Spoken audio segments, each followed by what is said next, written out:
in the world's greatest democracy. American Islamic groups are once again finding themselves on the defensive. While our community has been facing blatant discrimination and have been affected by bad and misguided government policies since 9/11, the 2010 controversy around Park 51, the proposed mosque and community center near Ground Zero, ignited a new era of increased xenophobia and Islamophobia unlike anything we have seen before. A hearing held by Republican Congressman Peter King last month drew massive protests from critics for its stated aim of investigating, quote, the radicalization of American Muslims, unquote. Many of the anti-Islam speakers at that hearing were featured at another such hearing held by New York State Senator Gregory Ball. They move easily between countries to evade law enforcement, to cover their tracks, and to make their preparations. All in the name of national security. All countries have some, the U.S. more than most. But when you start linking terrorist acts with individual groups, such as American Muslims, critics say you're on a very slippery slope indeed.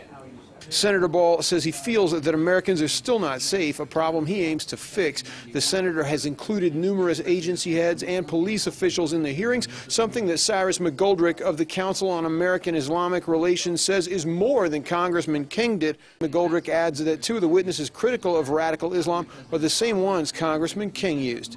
The testimony of people like Noni Darwish and Frank Gaffney should not be accepted as any type of expertise related to Homeland Security or anything about Islam. You know, he kind of poisoned the water by bringing in Frank Gaffney and Noni Darwish because they are infamous. You know, all scholars and academics denounce their rhetoric because it is not based on fact. It is not based on law enforcement statistics. Ramadan adds that the American FBI director has not been invited because he disagrees with the overall basis of the hearings. Linda Sarsour of the National Network for Arab American Communities spoke out, saying that national security is fine, but that any discussion linking Islam directly to terrorism is the worst kind of wrong. We're also concerned about radicalization. We're concerned about terrorism as well, but we want to make sure that it's not focused on just one community. There's a threat from neo-Nazis and other hate groups in this country. There was a recent report done by the Southern Law Poverty Center that states that. So we just want to make sure that have the discussion. Let us be part of this discussion, but don't make us the discussion. Congressman King appropriately was the first speaker of the day at Ball's hearings. King was years ago linked with the Irish Republican Army, a recognized terrorist group. Ball's next hearing will be in the state capital of Albany. Hank Flynn, Press TV, New York.